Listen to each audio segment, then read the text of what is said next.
Yun guys, paano timing ang Cedo? Yan, ganito yan guys, ha? Tanggalin nyo yung cover dito. Tapos dito, ganito yan guys, maglalagay ka dyan ng pin.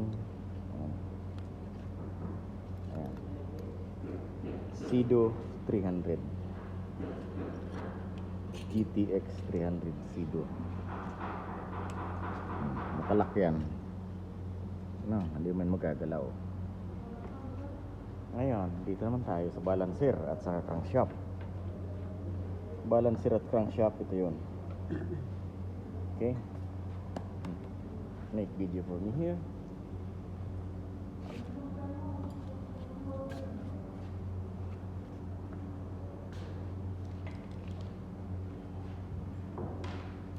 Ilalak nito guys, ilalak niya. Hanggang saan? Hanggang doon. Nakalak siya. No. Ngayon, dito naman tayo guys sa sprocket. Ganito yan.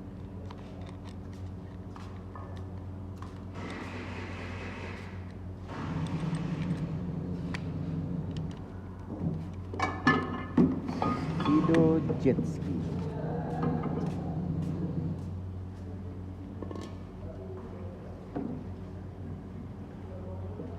Ito guys ha, may timing ito sa itong timing naman na ito. Yan. Para yan dito sa camshaft guys. So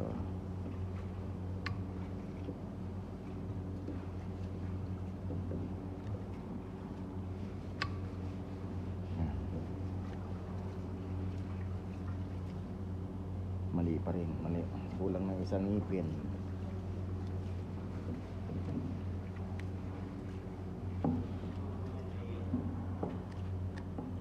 Cheye. Cheye? What is that? What does that mean? Cheye? Mr. Shirab. Means okay. Cheye. Cheye, ha? Cheye means okay. Ngayon, nalagyan na natin siya na. Tandaan nyo guys, itong timing na ito. Kapag advance naman ito ng isang ngipin or kulang sa isang ngipin, magkakaproblema naman kayo sa reading ng camshaft sensor. Ayan yan, no? Meron niyang pin.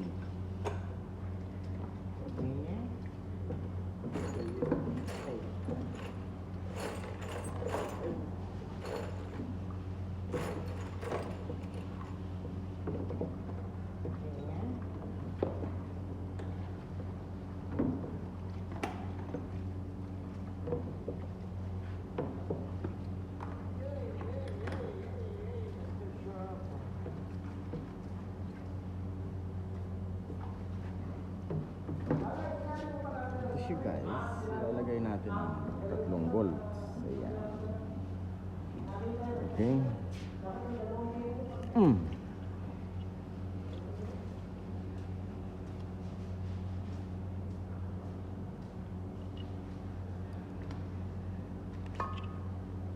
Ilalagay lang muna natin yan dyan. Bago nyo hihigpitan, ikakabit nyo ang palapatin muna natin bago natin siya hihigpitan guys.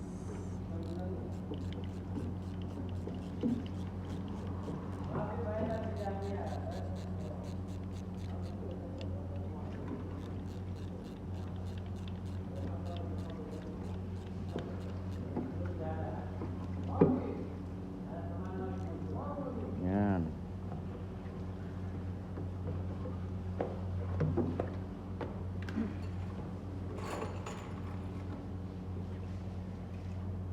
Tensioner, ha?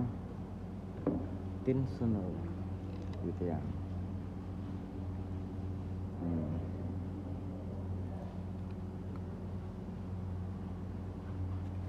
Okay. चाहिए.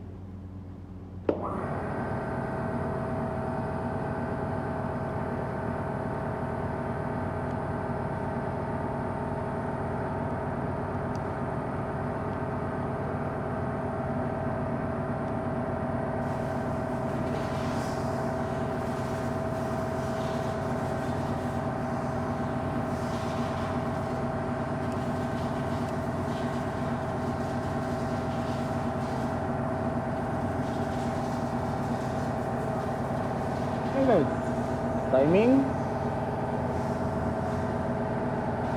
Ito yung timing ng camshaft. Ayan. Ito naman timing ng camshaft sensor, balancer, crankshaft timing. Okay.